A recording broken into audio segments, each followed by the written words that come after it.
Assalamu alaikum, урматтуу көрөрмандар. Менин каналымда сурадыңыздар, мен жооп берем. Кезектеги суроо. Агай, эмнеге адамдарга акча жетпейт? Адамдар дайым акча жетпейт деп налый берет. Бай деле, кедей деле акчага жетпей эле өтүп кетишет. Мен акча үчүн жаным жеген молдолорду да көрдүм. Бул не акыр заман деген ушул.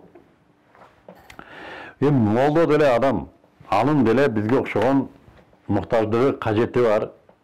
Анын деле балага карасы бар, балким кызы окуйт, контракт төлөш керек, балким анын деле аялы кийингиси келет, балким эс алгысы келет. Адам муктаж, акча керек. Бардыгыбызга акча керек. Акча керек. Пайгамбарыбыз саллаллаху алейхи ва саллям бир хадистин мааниси ушундай: мен силерди ыймандан чыгып кетет деп коркпойм дейт. Мен силерге бул дүнүйө кирип кетет жүрөгүңөргө деп корком дейт. Мааниси мен эгер туура түшүнсөм, биз намаз окуйбуз, бирок муктаждыгыбызды башкадан издейбиз да. Эмнеге 24 саат бою биз акча издеп жашайбыз. Эртең менен турдук, акча алып келиш керек. Эмнеге чыгып аткан үйдөн акча керек деди. Кечки акча издейбиз, иштейбиз, акча үчүн аны кылабыз, муну кылабыз, балким туура нерселерди кылабыз. Акча иштеп таап алып келебиз. Ага оокат жейбиз, оокатты жейбиз, максатыбыз, ниетибиз эмне? Эртең кайра иштеш керек да акча табыш керек. Уктайбыз, түшүбүзгө да акча кирип чыгат. Сүрөттөрүн илип алабыз, мотиваторлор сүрөттөрдү илип алгыла, $1 миллион илип алсаңар, $1 келет дейт. Биздин 24 сааттык жашообуздагы негизги максат акча табуу болуп калат. Аллахтын ыраазылыгы деген сөздү эмнеге жазып алсак дагы. Акча жок болсо Аллахтын ыраазылыгын да издебейбиз. Эмнеге? Мечит акчага курулат. Даватка чыгыш үчүн акча керек. Ажылыкка барыш үчүн акча керек. Бардык нерсе акчанын үстүнө курулуп калат. Акчасы жок кылып көрчү бир нерсе. Мына ушул акча идеологиясы, капитализм идеологиясы жүрөккө кирип кетпесин деп Пайгамбарыбыз саллаллаху алейхи ва саллям ушуну айтып атат. Динден чыгып кеткен жокпуз да. Намаз окуйбуз. Ажыга барабыз. Сүннөткө отургузабыз балдарыбызды, никелейбиз, үйлөнсөк, өзүбүз никеленебиз. Бирок жашообуздагы негизги маселе акча болуп калды да. Ошон үчүн бул жетпейт. Жетпейт. Бүт дүйнөнүн проблемасын чечүүгө жетпейт акча.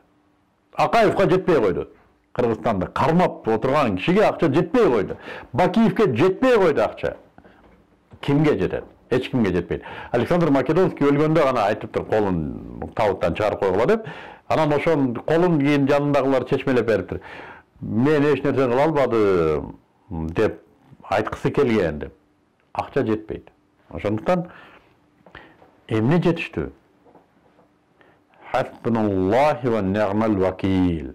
Аллах субхана ва таала өзү гана жетиштүү адамга.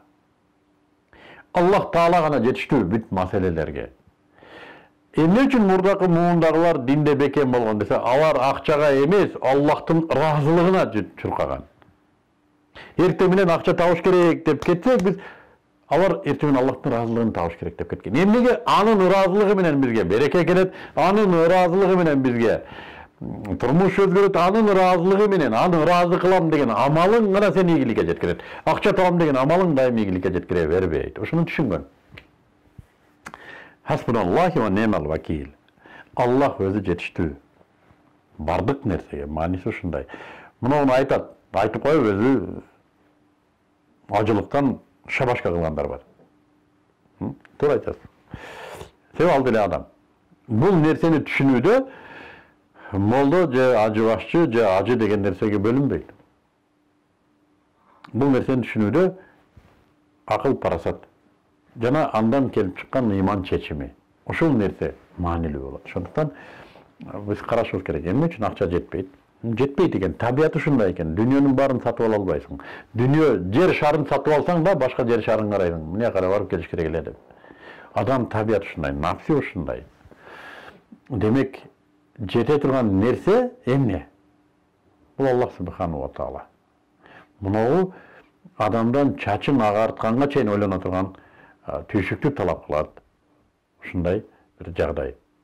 Акчам жетпеген ушундан.